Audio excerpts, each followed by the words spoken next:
제목 한번 읽어볼까요? 시작. 마태복음 27장 46절에서 50절인데 우리 한 절씩 좀 읽어보겠습니다. 제6시로부터 온 땅에 어둠이 임하여 제9시까지 계속되더니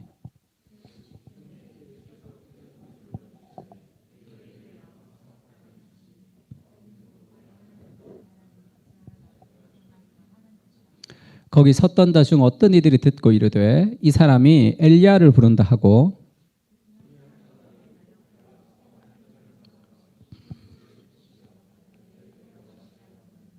그 남은 사람들이 이르되 가만두라 엘리야가 와서 그를 구원하나 보자 하더라. 영원히 떠나시니라. 아멘. 우리가 오늘부터 이제 고난 주간으로 한 주간 보내고 그 다음 주 이제 부활 주간으로 또 2주 보낼 텐데 고난 주간 이번에 고난 주간은 예수님이 십자가에서 하신 7마디의 말씀이 있습니다. 7은 이제 완전수가 있기 때문에 예수님이 에고 에이미 나는 누구다 하는 것도 7번 얘기하셨어요.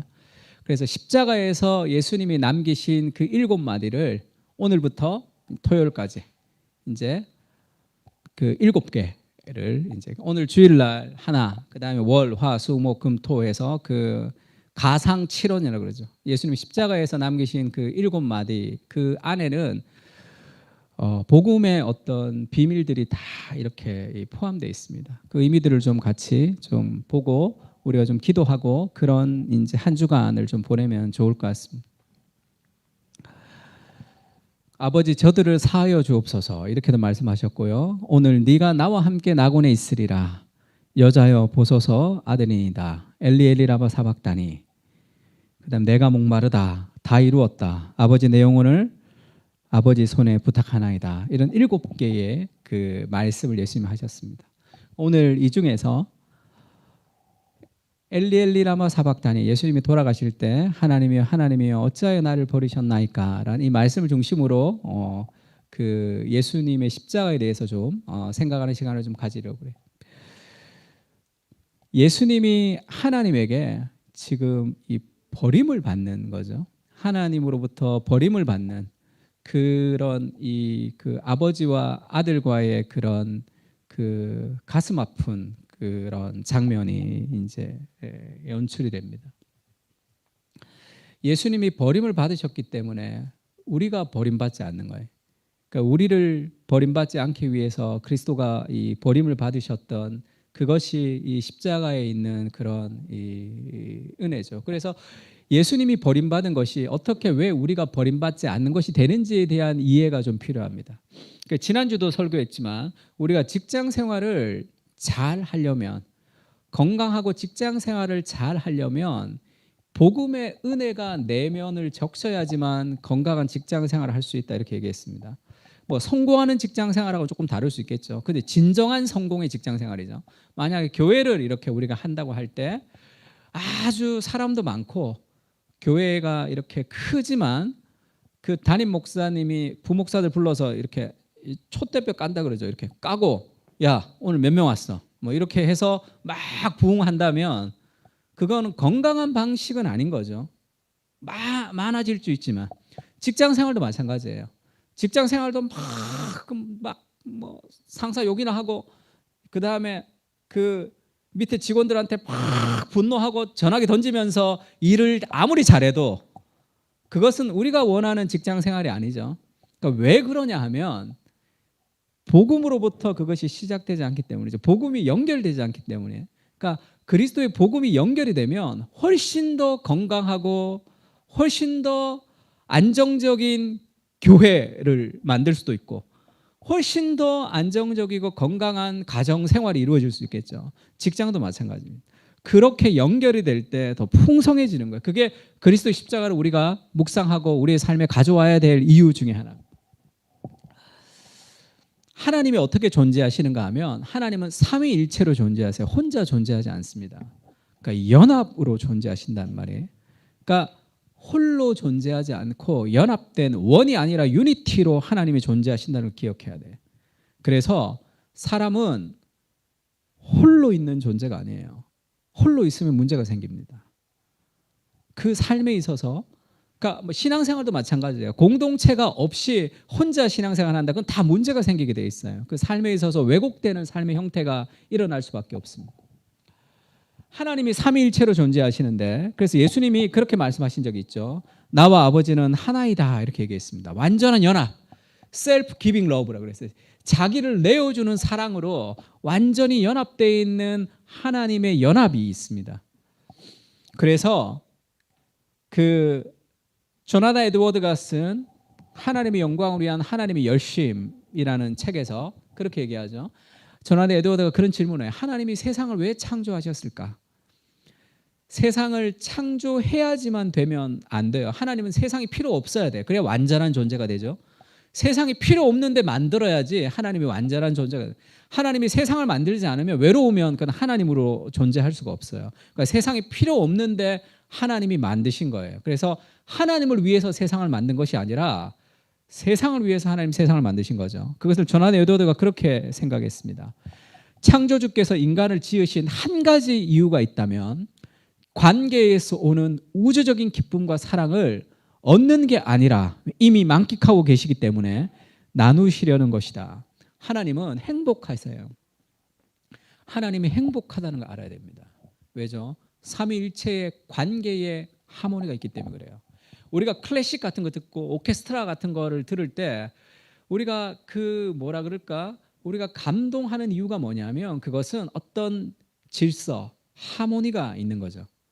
단순한 멜로디 하나를 부르는 것보다 그렇게 들리는 그 음악이 주는 삶의 하모니, 그것이 아름답게 느껴지는 이유는 뭐죠? 그게 삼일체 연합을 보여주는 삶의 그림자이기 때문에 그립니다. 세상에 있는 모든 아름다움, 모든 질서는 삼일체 하나님의 아름다움의 반영이에요.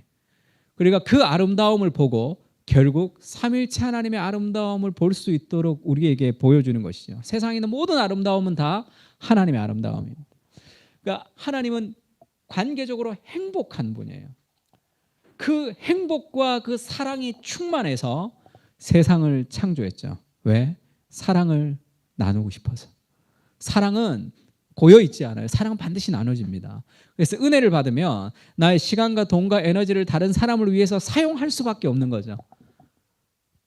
자기 자신을 위해서 사는 것이 아니라 다른 사람을 위해서 살아갈 수 있는 것이, 그것이 하나님이 우리에게 주시는 관계적 행복의 그런 어떤 결과물이죠. 그래서 하나님이 세상을 창조해서 세상에 그 하나님의 행복을 나눠주고 싶은 거예요. 그래서 아담이 혼자 있는 것이 좋지 못하다. 왜죠? 삼위일체 연합을 이루기를 원하시니까. 그래서 하나님이 그 하와를 만드셨습니다. 아담으로부터 취했죠. 그래서 하나이지만 다른 삼위일체와 비슷한 그런 행복을, 관계적 행복을 하나님이 주기를 원하셨어요. 그래서 아담이 그렇게 얘기합니다. 내 뼈 중에 뼈요. 히브리 문학에서 오브 더 오브는 최상급을 얘기해요. 너무 좋은 그 기쁨, 심히 좋은 것을 뜻합니다. 그러면서 부모를 떠나 아내와 합하여 둘이 한 몸이 이룰지라, 두 사람인데 하나가 되는 아담과 그의 아내 두 사람이 벌거벗었으나 부끄러워하지 아니하는, 이거 완전한 연합을 얘기하는 거죠. 삶의 연합을 얘기합니다. 우리가 지금 한 몸을 이룰지라는 것은 첫 번째는 육체적인 성적인 관계를 표현하는 말이에요. 그러니까 우리는 결혼 밖에, 그리고 성이라는 것을 어떤 뭐라 그럴까요? 자기의 욕구를 채우는 무엇으로 표현하지만 참된 성이라는 것은 삼일체의 연합을 반영하는 그런 천국의 그림자로서 하나님이 결혼이라는 제도 안에 우리에게 주신 거죠. 그런 이런 완전한 연합을 그 안에서, 에덴 안에서 구현했단 말이에요. 그래서 벌거벗으나 부끄러워하지 않는다는 것은 완전한 연합을 뜻합니다. 삼위일체가 누렸던 그 행복을 인간에게 주셔서 인간이 그 삼위일체의 그림자를 막 누리는 거죠. 그것이 하나님이 우리를 만드신, 세상을 만드신 목적이죠. 근데 타락, 죄가 들어왔죠. 죄가 들어왔습니다. 죄는 한마디로 말하면 내가 하나님이 되는 거예요. 하나님의 말씀에 순종하는 게 아니라 내가 하나님이 되어서 내가 스스로 판단하고 스스로 결정하는 것이, 그것이 죄의 속성입니다. 타락이 들어오고 나서 가장 심각한 것은 하나님이 원하셨던 그 하모니가 다 깨졌어요. 기타도 아무리 좋은 기타를 가지고 아무리 좋은 악기를 가져도 이게 조율되지 않으면 소리가 엄청 시끄럽습니다. 아주 소음밖에 안 되는 거죠. 그 하모니가 다 깨졌어요. 그게 타락이 주는 가장 큰 고통이죠. 그래서 눈이 밝아져서 자기들이 벗은 줄을 알고 무화과 나무를 잎을 엮어 치마를 삼았습니다. 하나님과 연결성이 끊어지면 자기 자신이라는 존재가 어떤 존재인지 알지 못해요. 왜?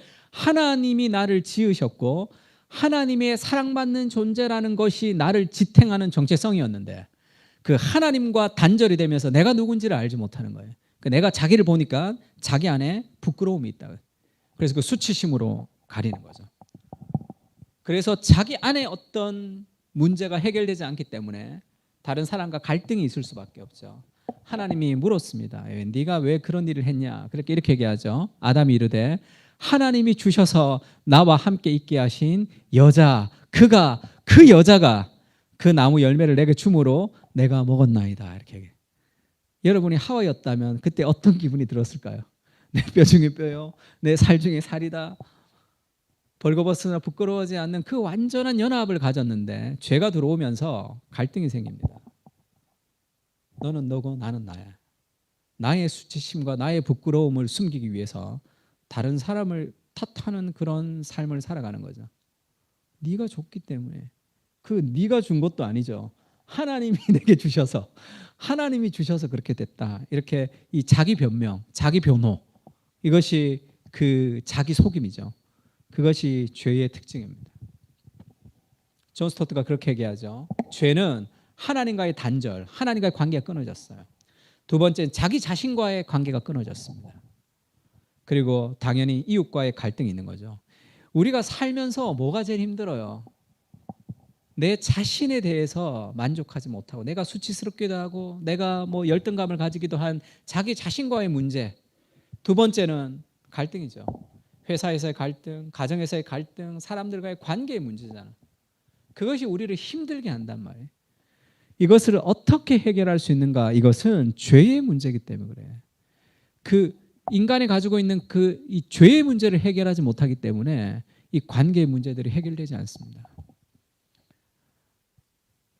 기분 나쁜 사람과 잘 지내는 법. 카네기 인간관계로 아무리 열심히 읽지만 그렇다고 관계가 좋아지지가 않잖아요.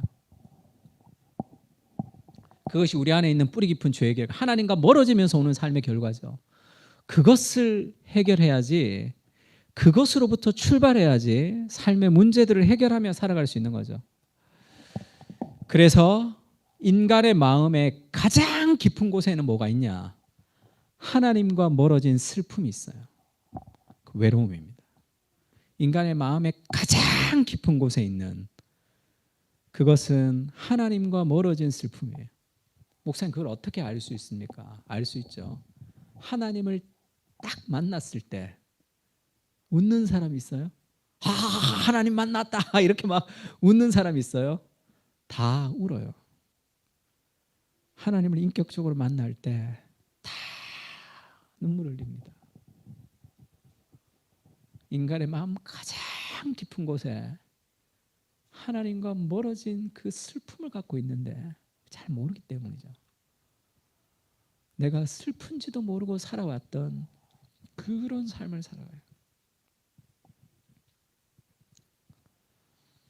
저는 아버지가 좀 무서웠습니다. 경상도 집안의 아버지는 무서웠고 제가 교회 다니는 걸 별로 안 좋아하셨어요. 그래서 교회 갔다 오면 막 혼내셨어요.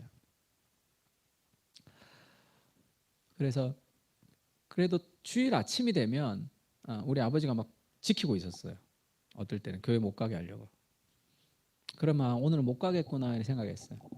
어렵기 때문에 오늘 교회 못 가겠구나 이렇게 생각했는데 어느 순간 그냥 가버리게 되더라고. 그냥 슬리퍼 신고 그냥 화장실에 갔다 그냥 교회로 이제 도망가는 거죠. 그러면 이제 하루 종일 교회에서 놀고 뭐 성가대하고 애들이랑 막 그렇게 있다가 밤늦게 집에 갈 때 무섭단 말이에요. 그게. 무슨 얘기를 들을까? 어떻게 될까? 그 조마조마한. 그래서 딱 들어가서 아버지가 혼내기 시작하면 편하네요. 언제 끝나나 이러고 있다가 자면 되잖아. 근데 그 들어가기 직전, 벨 누르기 직전에 그 막 공포스러움이 막 밀려온 게 아직도 생각나. 제가 하나님을 만날 때, 하나님을 인격적으로 탁 만날 때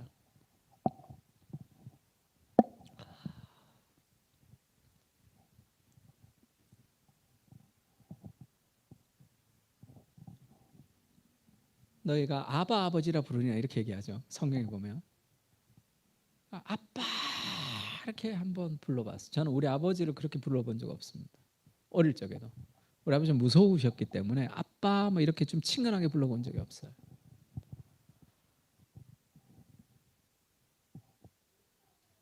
근데 그렇게 기도하는데 내 몸에 모든 물이 다 빠지는 것 같이 뭐 콧물 처음에는 닦았는데 나중에는 뭐 이거를 닦고 말고의 한계를 넘어서는 그러면서 뭐라 그럴까요? 이 고개를 들 수가 없겠더라고요. 이렇게 뭔가 나를 위해서 이렇게 처음에는 누르는 것 같았고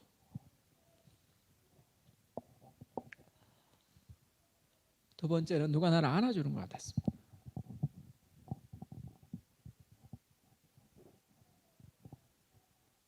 그 인격적인 그리스도를 깊이 만날 때 내 안에 어떤 무언가 해결되지 못한 삶의 슬픔이 있다는 걸 알았어요. 이거였구나. 내가 뭔가를 찾았는데 뭐를 찾는지도 몰랐는데 그게 이거라는 거를 좀 알았습니다. 그리고 나서 저희 아버지와 관계가 좀 많이 바뀌었어요. 아버지는 그대로인데 제가 그 아버지가 좀 불쌍해 보이더라고요. 불쌍해 보였어요. 예전에 야구장에 가면 이제 우리 아버지가 젊은 놈들이 맞담배질 한다고 엄청 싫어하셨어요.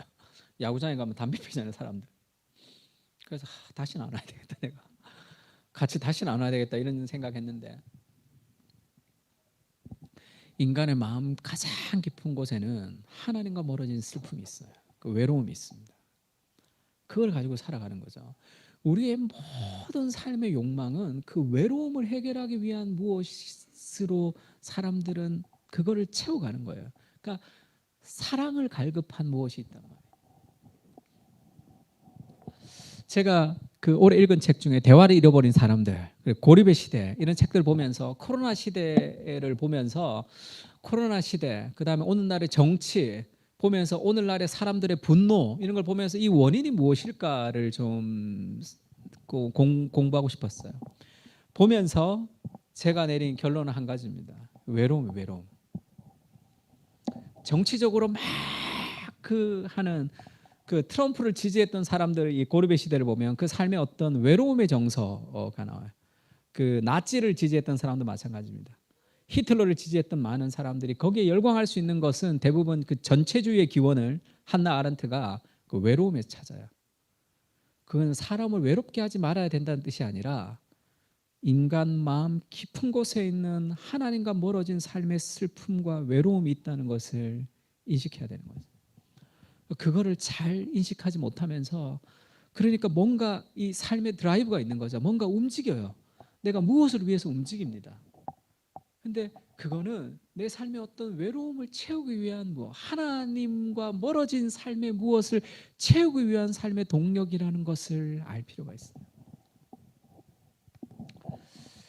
제가 예전에 내적 치유 같은 데 굉장히 관심이 많았어요. 수련회도 막 가고 그랬는데 이 그 책 제목이 내 마음 속에 울고 있는 내가 있어요라는 제목이 있습니다. 참 좋은 거죠. 이게 하나님과 멀어진 인간의 마음 속에는 울고 있는 자기 자신이 있어요. 화해하지 못한 내 안에 무엇이 있단 말이에요. 이걸 찾기 위해서 뭐 과거의 어린 시절을 막 찾고 이런 것이 그게 100% 제가 동의하지는 않지만 인간 안에는 하나님밖에 채울 수 없는 삶의 어떤 슬픔이 있다는 걸 알아야 됩니다. 그거를 하나님으로 채우지 못하면 계속 다른 것을 찾게 돼 있어요. 두 번째 책은 엄마 가지마인데 그래서 인간 마음의 가장 깊은 곳에 있는 외로움은 두려움으로도 표현되기도 하고 그 두려움은 다양한 것들 우리가 돈을 막 추구하는 사람은 그 두려움의 어떤 기인을 할 때가 있어요. 통제하지 못하는. 그러니까 우리 마음의 가장 깊은 근원과 근원을 찾아가면 죄의 뿌리의 가장 깊은 곳에 있는 외로움은 버림받음에 대한 상처입니다.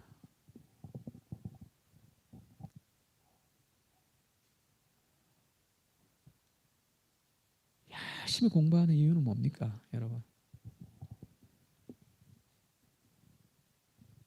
가만히 있을 때 어떤 느낌이 들어요? 내가 아무것도 하지 않고 가만히 있는 그 삶이 충만한 시간이 안 된단 말이에요. 막 뭔가를 해야 돼.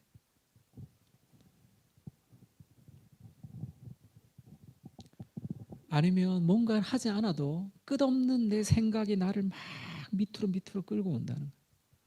삶의 분노, 우울, 여러 가지 많은 것들이 가장 깊은 곳에 하나님으로부터 버림받은 그런 마음이 있는 거죠. 그래서 우리는 버림받는 것에 대해서 엄청난 아픔이 있습니다. 그래서 관계적 아픔이 큰 거죠.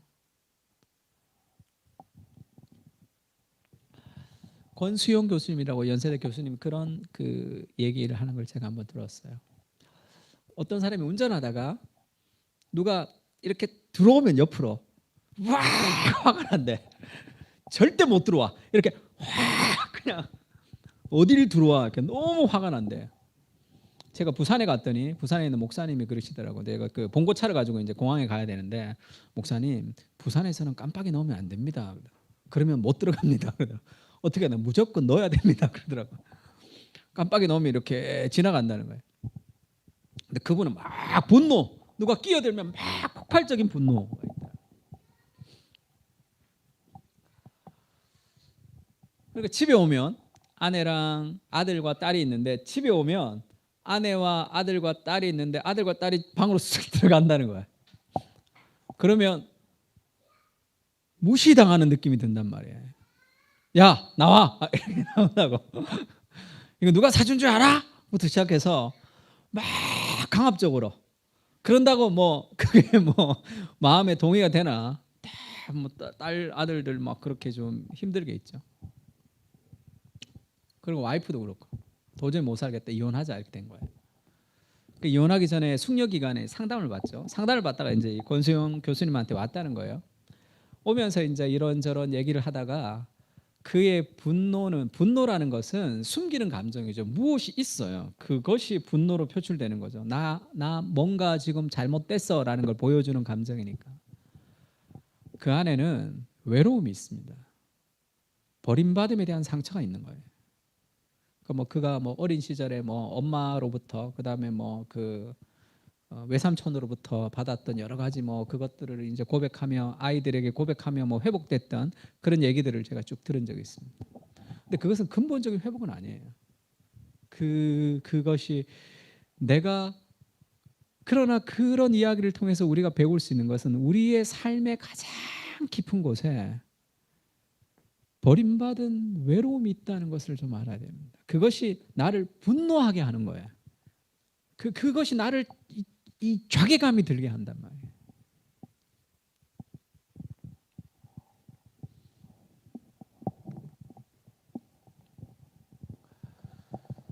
그래서 하나님이 그 버림받은 우리를 찾아오신 거죠. 그것이 그리스도께서 이 땅에 오신 겁니다. 임마누엘, 이를 번역한즉 하나님이 우리와 함께 계시다 함이라. 예수 그리스도께서 이 땅에 오신 거죠. 근데 하나님으로부터 버림을 받은 그 깊은 마음의 상처는 그게 죄의 결과란 말이에요. 죄의 형벌이라고. 하나님과의 관계의 단절이라는 가장 행복한 하나님과의 관계가 단절된 것이 죄의 형벌이죠, 형벌. 예수님이 이 땅에 그 버림받은 우리를 찾아오셨는데 그것을 해결하려면 우리가 감당해야 되는 그 형벌, 그건 단절이죠. 자기중심성이에요. 원죄는 자기중심성이라고. 그래서 지옥과 천국의 차이를 얘기할 때 그런 얘기 한번 들어보셨죠? 지옥에 가면 이렇게 반찬이 많고 다 밥이 많은데 진수성찬인데 둘 다 천국과 지옥도 숟가락이 길다 이래서 천국 가면 서로 먹여줘서 배부르고 지옥은 자기가 먹으려고 그러다가 아무도 못 먹는다 이런 얘기 들어본 적 있습니까? 예, 그 나이대가 좀 이렇게 나이대가 어느 정도냐에 따라 그런 걸 듣는구나. 뭐 저런 걸 설교하나 이렇게 지금 우리 존경 형제 나이대가 나랑 비슷하니까 이제 들어본 것 같은데 뭐 그게 막 뭐 뭐라 그럴까요? 뭐 말도 안 되는 비유지만 그건 지옥이 뭔지는 잘 보여줘요. 지옥의 핵심은 자기중심성입니다. 지옥 갈 때 사람들이 그 마지막에 너 천국, 그다음에 너 지옥 그러면 예수님 한 번만 봐주세요. 내가 이럴 줄 알았으면 예수님 믿었을 텐데요라는 막 붙들 때 예수님이 야 살았을 때 믿어야지. 너 안 돼. 너 지옥 그런 일이 일어나지 않아요. 지옥은 그렇지 않습니다. 천국과 지옥의 이혼이라는 C.S. 루이스의 글을 보면 지옥은 쉽게 얘기하면 지옥과 천국은 내가 원하는 거예요. 하나님 없는 영혼을 원하는 사람이 바깥 어두운 곳에서 슬피 울며 이를 가는 거예요. 왜 이를 갈죠? 내가 너하고는 절대 같이 한 거예요. 그런 정치적으로 지금 이 갈림이 대해서 막 싸울 때도 마찬가지죠. 절대 순종하지 않는 그 저기가 지옥입니다. 그러니까 지옥은 하나님과 함께 영원을 살고 싶지 않은 사람들이 스스로 선택해서 가는 곳이에요. 그래서 지옥과 천국을 가를 때는 제발 한 번만 이런 일이 있지 않아요. 온갖 저주가 난무할 겁니다. 그 삶의 선택이에요. 그것이 자기중심적인 선택이죠. 그래서 사도 바울입니다. 세례 요한이 예수님에게 그렇게 얘기하죠. 예수님이 이 땅에 오셨는데 보라 세상의 죄를 지고 가는 하나님의 어린 양이다. 예수님이 세상 죄를 지고 가는 하나님의 어린 양으로 우리와 함께 위해서 왔다는 거예요. 세상의 죄를 대신할 어린 양으로 예수님이 이 땅에 오신 거죠. 죽으러 온 거죠. 우리가 죽어야 되는데 예수님이 대신 죽으러 온 거예요. 우리가 하나님으로부터 버림을 받아야 되는데 예수님이 대신 하나님으로부터 버림을 받기 위해서 이 땅에 오셨단 말이에요. 이걸 좀 잘 보여주는 그 구절이 창세기 22장의 아브라함의 사건입니다. 하나님이 아브라함에게 그 이삭을 통해서 독생 하나밖에 없는 자신의 아들 이삭을 통해서 하나님이 하나님의 나라를 만들 것이다 이렇게 얘기했죠. 그러면서 아브라함에게 이삭을 좀 죽여라 이렇게 얘기합니다. 번제로 제물로 드려라 이렇게 얘기해요. 그래서 아브라함이 고민하다가 이삭에게 그 이삭의 아버지 그 번제 드릴 이 그 나무는 있는데 제물이 어디 있습니까? 여호와께서 준비하실 것이다. 그렇게 얘기할 때 제가 이제 처음에 이것을 읽을 때는 너무한 것 같아. 하나님이 아브라함이 이삭을 죽이려고 그럴 때 그 이삭의 기분이 어떻겠어? 자기 아버지가 자기를 죽이려고 하니까 그 다음에 관계가 어떻겠어? 하나님이 회복시켜 주셨다 하더라도 그 다음에 관계가 뭐 아버지 나 죽이려고 했던 아버지와 어떻게 같이 살 수 있을까 그런 생각이 많았어요. 근데 이 그림은 그런 그림이 아니라 이삭은 지금 장성했습니다. 아브라함보다 더 힘이 센 사람이에요.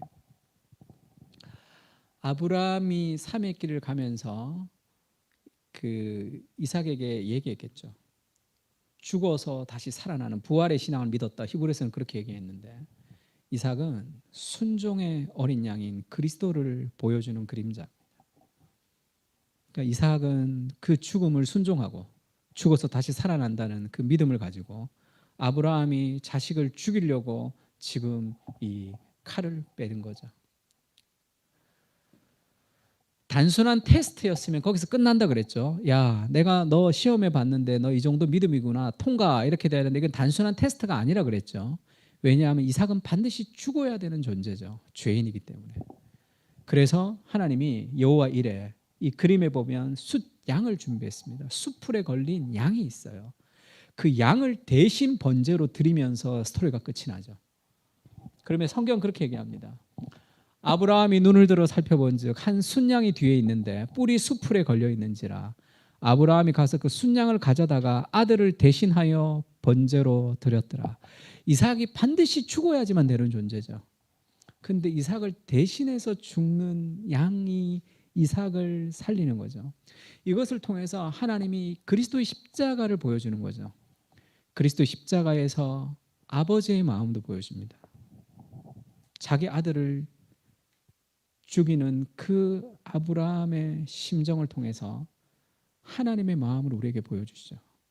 그리고 순종하며 죽음을 맞이하는 이삭을 통해서 그리스도의 마음을 보여주신단 말이에요.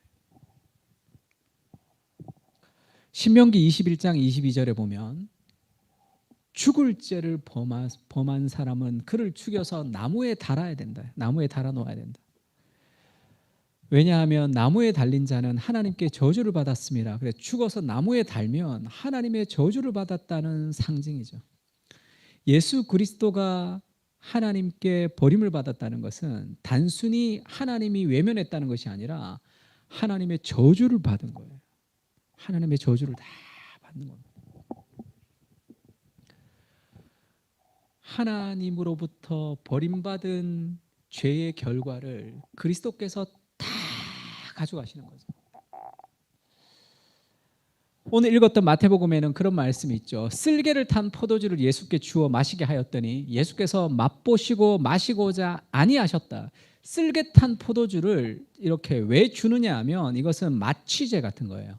그러니까 우리가 뭐 치과에 가거나 수술할 때 마취하잖아요. 왜? 덜 아프기 위해서. 그래서 임신한 그 자매들이 그 마취가 안 돼서 그 입 뽑고 할 때 그냥 생리 뽑죠. 그런 생생한 스토리를 한번 들어보라고. 어떤가? 너무 아프다는 거야.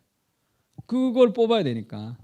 그러니까 어머니의 사랑이라는 게 대단하죠. 그거를 감당하잖아. 혹시 아이한테 문제가 있을까 봐. 예수님이 쓸개를 탄 포도주를 안 마셨다는 것은 마취 없이 십자가의 고통을 그대로 다 받겠다는 뜻입니다. 근데 또 재미있는 것은 그 중에 한 사람이 달려가서 해면을 가져다가 신 포도주에 적셔여 갈대에 깨어 마시게 하거늘 그 남은 사람이 이르되 가만두라 엘리야가 그를 구원하나 보자 하더라. 예수께서 다시 크게 소리를 지르시고 영원히 떠나시니라. 지금 이게 마태복음 27장 34절에 있고 이게 48절에서 50절에 있는 거예요. 지금 해면을 가져다가 신포도주, 즉 쓸개를 탄 포도주하고 조금 달라요. 신포도주에 적셔서 갈대에 깨어 마시게 하거늘 마셨다는 거예요. 그러니까 지금 예수님이 쓸개를 탄 포도주는 마시지 않았습니다. 그 고통을 그대로 받으시려고. 근데 지금 신포도주, 갈대를 깨어 마시게 한 것은 그거를 마셨어요. 이건 왜 마시냐면 쉽게 얘기하면 힘을 북돋아 주는 겁니다. 왜 힘을 북돋아 주는지 알아요? 그 고통을 길게 가져가기 위해서. 십자가의 고통을 다 길게 가지기 위해서 비타민제 하나를 더 주는 거예요. 그래서 완전히 처절한 고통 가운데 가시는 그것을 예수님이 받으셨죠. 왜요? 그 고통, 그것을 온전히 다 가져가시는 거죠. 남은 모든 고통을 예수님이 다 자신이 가져가시기 위하신 그리스도의 마음이 있습니다. 그러면서 예수께서 다시 크게 소리를 지르시고 영원히 떠나가시다. 마태복음이 이걸 그렇게 얘기해요. 마태복음 아는 데는 뭐 엘리 엘리나 사박다리 하고 나서 이제 아버지여 저들의 죄를 용서하소서 그러고 다 이루었다 이렇게 예수님이 돌아가시기도 하죠. 근데 마태복음에는 그렇게 얘기하지 않고 이 신포도주를 마시고 크게 소리를 지르고 떠나가셨다 이렇게 얘기합니다. 크게 소리를 지르는 게 뭘까요? 마태복음의 문맥상에 이 크게 소리를 지르는 것은 고통의 극대화예요. 지금 점점점 그리스도의 십자가의 고난 속에서 가장 극도의 고통으로 예수님이 소리를 지르시고 죽으셨다는 것을 보여주는 거죠. 그 모든 고통이 그리스도에게 다 쏟아지고 그걸 다 감당했다는 것을 보여줍니다. 우리가 그 가스펠 중에 수치와 희생의 붉은 십자가라는 그런 가사가 있죠. 예수 그리스도의 십자가도 마찬가지입니다. 우리가 보는 십자가는 주로 이렇게 예수님이 달려 계시죠. 그리고 근데 이것은 성경에 나타나는 예수님하고는 달라요. 성경에 나타나는 예수님은 이렇지가 않습니다. 지금 이 예수님은 안타깝지만 조금 멋있게 그렸어요. 이렇지가 않고 몸매가 이렇지가 않고 그는 주 앞에 자라나기를 연한 순 같고 마른 땅에서 나온 줄기 같아서 고운 모양도 없고 풍채도 없은즉 우리가 보기에 흠모할 만한 아름다운 곳이 없도다. 풍채가 없다는 것은 뼈만 앙상하게 남은 죽기 직전의 사람 같은 아주 말라 비틀어진 그런 존재. 너무 보는 것만으로도 사람들이 혐오스러운, 그렇게 우리가 보기에 흠모할 만한 아름다운 것이 없는 그런 존재로 예수님 십자가에 달려 계셨고, 그리고 예수님은 십자가에서 완전한 나체로 뻘거벗겨서 십자가에 달려 있었습니다. 이렇게 천 조각을 멋있게 이렇게 가린 게 아니라 예수님은 나체로 완전히 뻘거벗겼어요. 그 수치심,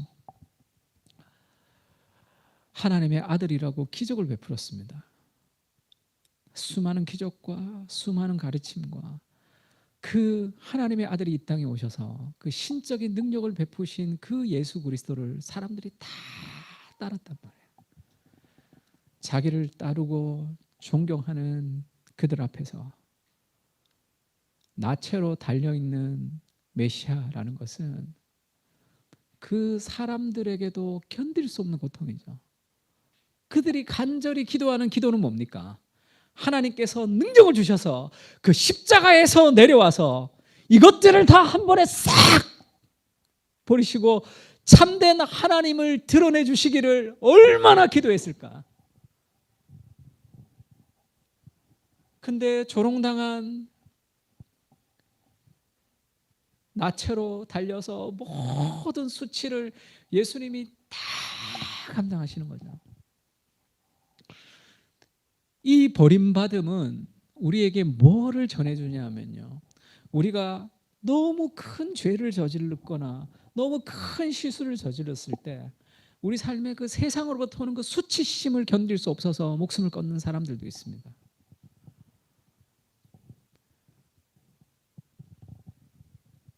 그리스도 십자가가 우리에게 주는 연결점은 내가 어떤 수치스러운 상황 속에 가더라도, 그것이 설사 나의 잘못과 나의 죄일지라도 우리의 그 수치로부터 오는 죄의 결과는 그리스도께서 다 가지고 가셨다는 거예요. 그래서 우리는 절대로 망하지 않습니다. 내가 어떻게 살았든지 무엇을 행했든지 우리 인생에 망하지 않는 이유는 그 모든 죄로부터 오는 그 저주가 그리스도께서 다 가져가셨기 때문에. 그러면 우리 삶에 있는 많은 실패와 실수와 그 죄의 결과를 우리가 겪고 힘들지만 그것은 우리를 성장시키는 삶의 도구로 하나님이 바꿔주신다. 그리스도를 믿기 전의 죄는 우리의 죄책감과 우리의 슬픔으로 끝이 나지만 그리스도를 영접하고 난 뒤에 우리의 모든 죄는, 과거의 죄, 미래의 죄, 우리의 모든 죄는 우리를 넘어뜨릴 수 없습니다. 그것은 우리를 성화되게 하는 하나님의 도구로 예수님이 그렇게 우리를 사용하시는 거죠. 왜 그렇죠? 그 모든 죄의 결과의 형벌로서의 저주가 그리스도께서 다 가져가셨기 때문에 그렇습니다. 그래서 출애굽기에 보면 마지막에 장자의 죽음, 어린 양의 죽음이죠. 장자가 죽어야 되는데 어린 양이 대신 죽어서 구원하는 거죠. 우리가 죽어야 되는데 어린 양이 대신 죽어서 우리를 구원하시기 전에 흑암이 있습니다. 흑암, 깊은 흑암이 있고, 이게 전조죠. 전조. 거의 흑암이 임하고 나서 어린 양의 죽음을 통해서 구원이 이루어지는 거죠. 마태복음 27장 45절에도 제 육시로부터 온 땅에 어둠이 임하여 구시까지 계속되더니 이때의 시간에 제 육시와 제 구시는 이 유월절 날 어린 양 잡는 시간이죠. 유월절 날 양 잡는 그 시간에 예수님이 십자가에서 달리셨던 거예요. 유월절 어린 양으로 예수님이 십자가에 죽으셨다는 것을 보여주는 거죠. 온 땅에 어둠이 임하는 그 어둠이 임하고 예수님이 십자가에서 죽으시죠. 엘리 엘리 라마 사박다니 하시니 하나님 하나님 어찌하여 나를 버리셨나이까 하는 뜻이라. 패션 오브 크라이스트라는 영화를 봐도 그게 너무 그리스도의 육체적인 죽음에 이제 포커스가 맞춰서 좀 혐오스럽긴 한데, 그래서 그런 거 막 유치부 애들한테 보여줬다가 애들 트라우마 생기고 막 그래요. 애들이 예수님의 십자가라고 막 보여주면 그 너무 좀 잔인하죠. 잔인한 자체는 좀 잔인함. 예수님의 십자가는 단순한 육체적 죽음의 이상의 의미가 있죠. 근데 거기를 봐도 그 영화에 보면 예수님이 십자가에서 이렇게 못 박혀서 돌아가실 때 이렇게 카메라 앵글이 하늘을 잡아요. 이렇게 예수님을 하늘에, 그러면서 하늘에서 눈물의 한 방울 탁 떨어지면서 비가 쫙 오도록 연출을 했죠. 그건 누구의 눈물일까요? 하나님이. 우리가 그리스도의 십자가를 생각할 때 존 스토트가 그렇게 얘기합니다. 사람들이 흔히 착각하는 것은 하나님은 죄의 심판자고 예수님은 죄의 희생자. 그래서 하나님은 막 우리의 죄에 분노만 하시는 하나님. 분노해서 이 인간의 죄를 심판해야 되는데 하나님이, 그때 예수님이 제가 심판받겠습니다. 그래서 하나님은 막 똥되고 예수님만 막 왕되는 그런 그림. 예수님 우리를 위해서 하나님 완전 뭐 이상하게 되는 거죠. 그게 아니라 그리스도의 모든 십자가는 하나님의 사랑의 마음으로부터 출발했다, 이렇게 얘기하죠. 그것을 계획하신 분도 하나님이시고, 그러면서 그 그리스도의 십자가의 그 버림받음에 하나님의 마음 아픔이 담겨 있는 거죠. 그러니까 아브라함 같은.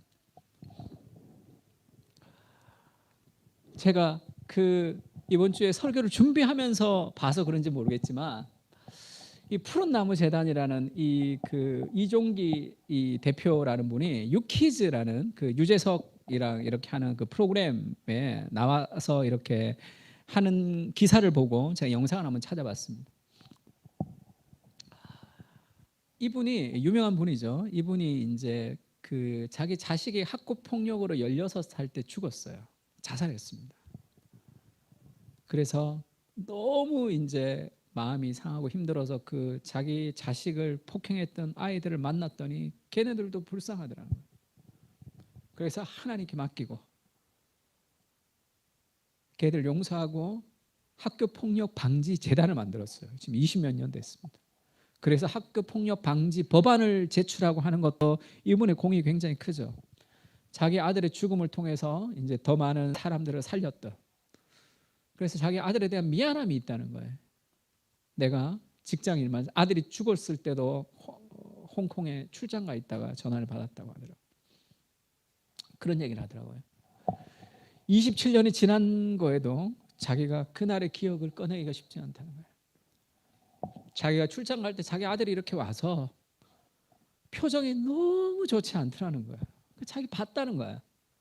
야, 왜 그래? 힘내! 이러고 이제 갔고, 그날도 자기 엄마한테 갑자기 와서 엄마 그 짐을 다 자기가 날라줬대. 방에 갔더니 깨끗하게 정리한 거야. 삶을 이미 정리한 거죠. 그럼 몰랐던 거야. 아빠가 일만 하다가 아파트에 투신했습니다. 근데 차 위에 떨어져서 살았어요. 다리만 쩔뚝거렸다고. 다시 올라가서 죽은 거예요.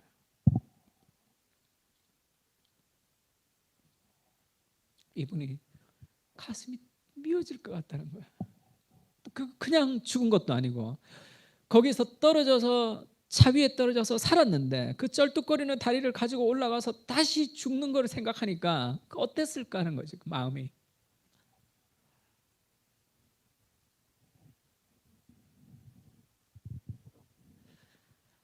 그 하나님의 심정 있는 거죠. 가장 귀한. 그래서 우리가 소중한 존재라고 우리의 정체성을 가질 수 있는 이유는 하나님이 자신에게 가장 소중한 자기의 자식을 우리를 위해서 내어주시기 때문이죠. 그래서 존 스토트가 Christ in God이라는 그런 재미있는 표현을 씁니다. 십자가에서 죽은 사람이 누구냐? 단순히 성자 예수님도 아니다. 성부 하나님도 아닌 Christ in God, 그리스도 안에 하나님이다, 이렇게 표현했습니다. 이게 무슨 얘기죠? 그리스도의 십자가의 죽음 안에는 그리스도의 고통과 하나님의 고통이 함께 있는 거죠. 왜 이렇게 그 아픈 그 선택을 해야지만 했을까? 만약에 이분이 그 자식이 죽는 거를 어떤 영상이 남겼거나 그 현장에서 보고 있었다 그러면 그거는 뭐 미칠 것 같은 어떤 그 트라우마겠죠. 하나님과 예수 그리스도께서 아브라함과 이삭과는 비교할 수 없는 그런 고통의 한가운데 서로를 버리는 버림이죠. 하나님은 그 죄에 대한 심판을 예수 그리스도에게 쏟아내시면서 하나님을 버리셨고, 하나님께 버림을 받는 그 순간에도 예수님은 하나님께로 향하고 있죠. 하나님, 하나님, 어찌하여 나를 버리셨습니까? 라는 그의 기도는 하나님께로 가고 있어요.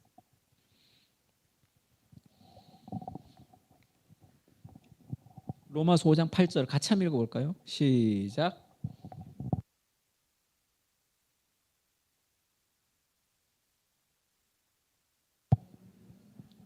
우리는 아직 죄인 되었습니다. 그리스도께서 우리를 위하여 죽으심으로 하나님께서 우리에 대한 자기의 사랑을 확증해 주신 거죠. 하나님이 죄를 알지도 못하신 이를 우리를 대신하여 죄로 삼으신 것은 우리로 하여금 그 안에서 하나님의 의가 되게 하려 하심이라. 죄를 알지도 못하신 그리스도를 우리를 대신하서 죄로 삼으셔서 죄의 모든 저주를 부으신 것은 그 예수 그리스도 안에서 우리를 하나님의 의가 되게 하려 하신 거죠. 디도서 2장 14절 같이 읽을까요? 시작.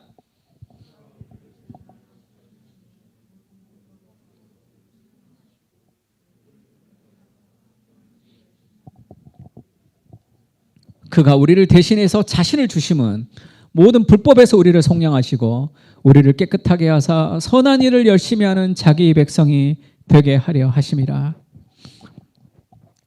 그래서 하나님과 예수 그리스도가 그렇게 고통을 당하시면서까지 이루고 싶었던 게 뭐죠? 우리를 변하지 않게 사랑하시는 그 사랑으로 우리를 붙들고 있는 거죠.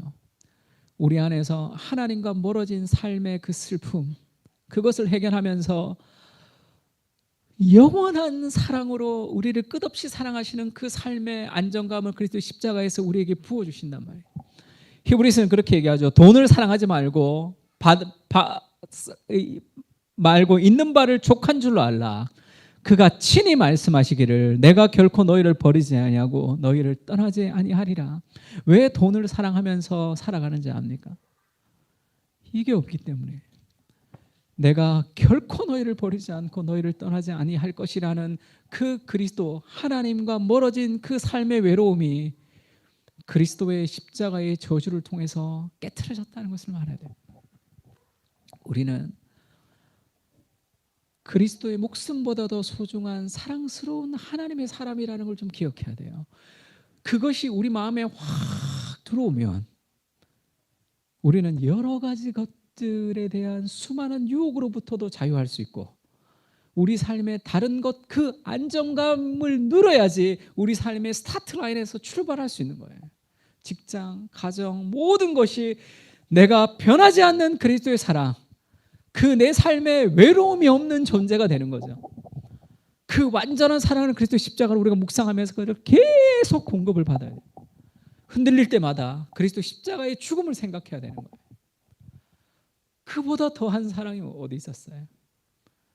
그 찬송가 가사 중에 그런 가사가 있죠. 내가 너에게 목숨을 주었는데 그보다 더한 것이 있었으면 내가 그것을 너에게 주었을 것이다.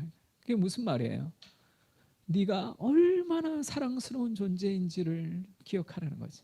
왜냐하면 가장 귀한 것을 우리를 위해서 내어주셨단 말이에요. 그래서 바울이 그렇게 얘기합니다. 내게는 주 예수 그리스도의 십자가 외에 결코 자랑할 것이 없다. 그 수치의 십자가, 그 죽음의 십자가, 그 고통의 십자가가 바울에게는 자랑이죠. 나는 형편없지만 나의 모든 저주를 가져가신 그리스도의 사랑을 기억할 때 우리는 자신감을 가지고 살아갈 수 있습니다. 내 인생은 망하지 않아요. 반드시 승리하게 될 거죠. 왜냐하면 인생의 모든 저주와 열등감을 그리스도께서 다 가져가시기 때문에. 제가 요즘 욥기를 좀 읽고 있는데 욥이 고통을 당했을 때 욥의 세 친구가 멀리서 와요. 멀리서 욥을 위로하러 옵니다. 눈을 들어 멀리 보매 그가 욥인 줄 알기 어렵게 되었으므로 너무 고통을 당해서 사람이 구분할 수 없게 됐어요. 저도 제가 아는 목사님 한 분이 간 이식 수술을 2번 했습니다. 죽는다 했어요, 그때. 그래서 제일 힘들 때 제가 한번 병문안을 갔더니 아바타 있죠, 영화. 아바타 같이 이렇게 뼈가 이렇게 있고 사람이 까맣게 돼 있더라고. 그래서 내가 너무 놀라기도 하고 그래도 좀 위로하려고 내가 그 손을 이렇게 잡으려고 손목을 이렇게 잡았더니 손목이 잡으면 이렇게 잡혀야 되는데 수분이 없어. 손목이 미끈하더라고. 뼈만 있는데 너무 놀랐어요. 사람이 완전히 다르니까. 내가 돌아오면서 뭐 기도도 힘있게 하지도 못했어요. 얼마 있다가 죽겠구나 그런 생각만 자꾸 들어가지고 지금도 건강하게 잘 살아 있습니다. 아마 우리 교회 한번 간증하러 올지도 몰라요. 욥인 줄 알기 어렵게 되었죠. 그래서 그들이 일제히 울면서 막 그렇게 이제 며칠을 보냈습니다. 밤낮 7일 동안 그와 함께 땅에 앉았으나 욥의 고통이 심함을 보므로 그에게 한마디도 말하는 자가 없었더라. 7일 동안 옆에 있었는데 아무 말도 못했어요. 왜 그렇죠? 너무 내 생각보다 고통이 컸기 때문에 그렇거든요. 그리고 위로할 말을 찾지 못하죠. 내가 그 고통을 당해보지 못했기 때문에 그렇습니다. 그래서 이 친구들이 그 다음에 계속 말을 쏟아내죠. 쓸데없는 말을 쏟아냅니다. 위로가 되지 않는 말을 쏟아내요. 크리스토퍼 애쉬라는 사람이 욥기 주석을 쓰면서 그렇게 얘기했어요. 이 욥의 고통은 누구도 알 수 없는, 그 친구들도 이해할 수 없는 그 고통의 한가운데 혼자 고통을 당하는 거죠. 근데 구약에서 그냥 끝이 나면 그게 끝이 나지만 그 욥의 고통은 그리스도의 고통으로 연결되어 있다 이렇게 얘기합니다. 예수님이 내 마음이 심히 고민하여 죽게 되었다 겟세마네에서 기도하시고 예수님이 버림을 받으시죠. 욥이 당했던 가장 큰 고통도 그리스도의 고난보다 더 크지는 못해요. 그리고 욥이 회복될 수 있는 모든 힘은 다 그리스도에게 있습니다. 왜냐하면 욥이 고통을 당하지만 그 고통은 욥을 무너뜨리지 못해요. 왜죠? 욥을 무너뜨릴 수 있는 그 고통 속에 있는 독은 그리스도의 십자가에 다 저주를 받으셨기 때문에 그렇습니다. 이유를 알 수 없는 고난, 나의 죄로 인한 고난, 삶의 어떤 고난의 한가운데 있어도 우리가 위로를 받고 회복할 수 있는 힘, 그것은 그리스도께서 모든 저주를 다 가지고 가셨기 때문에 그런 거죠. 그리고 나보다 더 큰 고통을 가졌던 그리스도께서 나를 위로하실 수 있단 말이에요. 누구도 위로가 되지 않지만 그리스도가 위로가 되는 거죠. 그래서 크리스토퍼 애쉬가 이 욥기 주석에서 그렇게 썼습니다. 예수 그리스도께서 홀로 고난을 당하셨기에 이제 그 어떤 신자도 욥처럼 깊은 고통을 홀로 당하지 않아도 된다는 것은 의미가 깊다. 우리가 고통당할 때 이 고통은 아무도 모른다고 생각할 거예요. 너무 힘들다고 생각할지 모릅니다. 그리고 하나님이 나의 기도를 들은 것 같지 않고 하나님이 나를 버린 것 같은 느낌이 들 때도 있어요. 그러나 확실한 것은 그것은 느낌일 뿐입니다. 왜죠? 하나님이 나를 버리는 모든 버림은 그리스도께서 받으셨기 때문이죠. 내가 어떤 좌절 속에 있어도 그건 느낌뿐이에요. 이러다가 내 인생이 망할 것 같아. 이래서 나는 안 될 것 같아. 이래서 하나님으로부터 축복을 못 받을 것 같아. 그건 다 느낌일 뿐이에요. 내가 아무리 그렇게 느껴도 그리스도는 나를 떠나지 않습니다. 나의 고통의 한가운데 함께 계셔서 나를 회복시키시는 분이시란 말이에요. 왜죠? 그분이 그 고통을 가져가셨기 때문이죠. 받으셨기 때문이라고. 그래서 욥처럼 깊은 고통을 홀로 당하지 않아도 된다. 이제는 고통은 사람을 외로움으로 애워싸죠. 욥과 친구들 사이에 엄청난 시면이 가로놓여 있었다. 친구들은 깜짝 놀라며 욥을 낯선 사람으로 대했다. 그러나 이들은 더는 그에게 가지 못했다. 왜냐하면 모르니까, 그 고통을 알 수 없으니까 친구들은 더 가지 못합니다. 오직 예수님만이 이 골짜기를 건너실 수 있는데 비극의 심연으로 내려가 가장 깊은 지옥에 뛰어드신다. 너무 멋있는 얘기죠. 예수 그리스도께서 그 골짜기를 건너기 위해서 이 땅에 오신 거죠. 그래서 그 저주의 골짜기를 건너지 못하는 우리에게 자신이 그 지옥으로 뛰어드시면서 우리를 그 골짜기에서 건져내셨단 말이에요. 앞으로 그리스도의 십자가 이후로 우리가 당하는 어떤 좌절과 우울과 절망과 고통은 더 이상 나를 넘어뜨리지 못한다는 것을 좀 알아야 돼요. 그것이 우리를 두렵게 하지 않고 우리를 불안하게 하지. 우리가 그것 때문에 눌릴 수도 있고 그런 마음이 들 수도 있습니다. 그런 생각이 들 수도 있어요. 그러나 그거는 진실이 아니란 말이에요. 그때마다 우리는 그리스도의 십자가를 바라보는 거죠. 내가 받아야 될 모든 저주는 그리스도께서 다 받으셨습니다. 잘 생각해 봐요. 천지를 창조하신 그 능력 있는 그 하나님과 그 예수 그리스도가 그 고통을 당하면서 이루신 십자가잖아. 그 사랑을 좀 누려야 돼. 그러면 내 인생의 모든 저주로부터 우리는 자유할 수 있습니다. 그걸 자꾸 적용해야 돼. 찬양할까요? 크리스 탐린 찬양 중에 Jesus Loves Me라는 찬양이 있습니다. 원래 가사가 I was lost. 내가 길을 잃어버렸죠. I was chained. 난 죄의 사슬에 묶여 있었어요. The world had a hold of me. 세상이 나를 꽉 잡고 있었죠. 그래서 세상 속에서 내가 노예로 살고 있었습니다. My heart was a stone. 내 마음은 돌같이 딱딱하게 굳어 있었어요. I was covered in shame.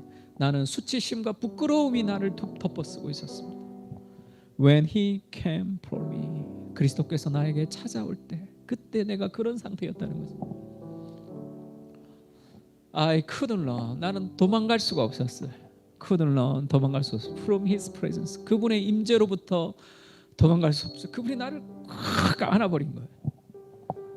나는 도망갈 수가 없었습니다. From his arms. 그분의 팔, 그분의 안아주심 안에서 내가 도망갈 수 없도록 죄악의 한가운데 그리스도께서 오셔서 나를 안아버리신 거예요.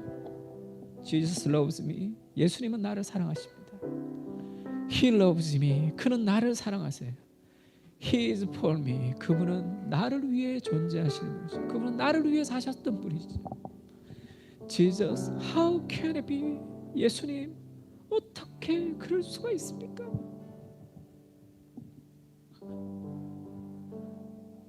세상에 어떤 신이 스스로 내려와 고통을 당하는 신이 어디 있어? 어느 종교, 어느 단체를 가도 신이 고통을 당했다는 이야기는 나 들어본 적이 없습니다. 이사야에서 보면 예수님을 그렇게 얘기하죠. 그는 질고를 아는 자다 이렇게 얘기합니다. The sorrow man. 그는 슬픔의 사람이다. 그는 슬픔을 아는 사람이에요. 그는 고통을 아는 사람이에요. 그래서 우리가 얼마나 힘든지 얼마나 어려운지를 다 이해하시고 우리의 모든 저주를 다 가져가신 분이시죠. 어떻게 그럴 수가 있죠? 그 이해할 수 없는 그 신비가 있어요. He loves me. He is for me. 그분 나를 사랑하시고 나를 위해 존재하시는 분이시죠. 그것은 불이었습니다. 내 영혼의 깊은 곳에 일어나는 불이었죠. I'll never be the same. 나는 더 이상 이전과 같이 살 수가 없죠. I step out of the dark. 그 어둠에서 나는 나와서 into the light. 빛으로 들어갔어요. 그분이 나를 내 이름을 불러줬을 때 이제는 더 이상 그렇게 살아갈 수 없는 그리스도의 사랑이 우리에게 있는 거죠. 더 많이 노력하고 더 많이 기도하고 그렇게 되는 것이 아니라 이 별들을 붙들고 계셨던 그 손으로 나의 마음을 붙들어서 나를 치유해 주셨다는 거죠. 그리고 그 그리스도의 그 그 상처를 견디시고 그 수치스러운 그 그리스도의 십자가, 나를 위해서 죽으셨던 그 그리스도의 십자가가 나에게 유일한 희망이고 나의 모든 것입니다. 그 고통스러운 그 십자가를 우리가 희망과 모든 것이라고 얘기할 수 있는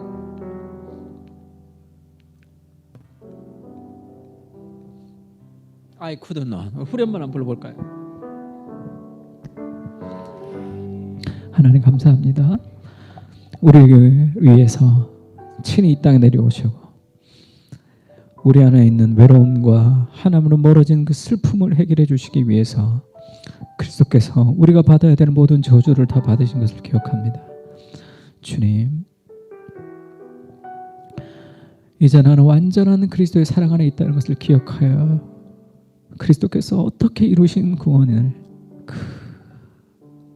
자신의 목숨을 내어놓으시고 자신의 아들의 목숨을 우리에게 주시면서 내가 너를 사랑하고 너를 떠나지 않을 것이다 말씀하시는 진정한 임마누엘의 의미를 자신의 몸으로 몸소 보여주신 예수님, 그것을 기억하며 살 수 있게 주님 도와주십시오. 세상은 나를 향해 이것을 할 수 없는, 이것도 못하는 그런 수많은 열등감과 여러 가지 불안과 두려움을 우리에게 풀어넣지만 우리의 참되신 왕의 신 그리스도께서 자신의 목숨을 버리시면서 영원히 변하지 않는 사랑으로 우리를 사랑하여 주시는 것을 기억합니다. 지금도 강권적인 사랑으로 우리를 사랑하시는 그리스도의 사랑에 눈을 뜰 수 있게, 그리스도의 십자가를 바라볼 수 있게 주님 도와주셔서 그리스도의 십자가의 능력을 경험하며 살아갈 수 있게 주님 도와주십시오. 주님, 나의 실수와 나의 연약함에도 불구하고 내 인생은 무너지지 않을 것입니다. 주님, 내 인생은 반드시 승리하게 될 것입니다. 그리스도께서 우리 삶의 모든 저주를 가져가셨고 나를 대신해 지옥의 고통으로 뛰어드셨던 그 그리스도의 사랑을 기억하며 그 안정감과 그 만족과 그 영원한 사랑을 붙들고 오늘도 믿음으로 전진하며 도전하며 살아갈 수 있도록 주님 우리를 붙들어 주시옵소서. 우리를 무너뜨릴 수 있는 하나님의 사랑보다 더 큰 것은 아무것도 없습니다. 누가 우리를 그리스도 사랑에서 끊을 것입니까? 세상에 있는 어떤 피조물이라도 우리를 그리스도 예수 안에 있는 하나님의 사랑에서 끊을 수 없다 고백했던 바울의 고백이 우리의 고백이 될 수 있게 그 사랑을 붙들고 살아갈 수 있는 귀한 하나님의 사람들이 될 수 있게 주님 도와주시고, 이제 고난주간이 시작될 때인데 그리스도의 십자가를 더 깊이 이해하는 우리가 될 수 있게 주님 도와주십시오. 이제는 우리 주 예수 그리스도의 은혜와 하나님 아버지의 무한하신 사랑과 성령님의 교통하시는 은사가 우리를 위해서 모든 저주를 받으시고 우리의 고통을 다 가져가시며 우리의 인생을 반드시 승리하게 하실 그 그리스도의 죽음의 의미를 기억하며 살기를 다짐하고 돌아가는 그 사랑교회 교인들과 하나님의 백성들 머리 위에 이제로부터 영원까지 함께 계실지어다. 아멘.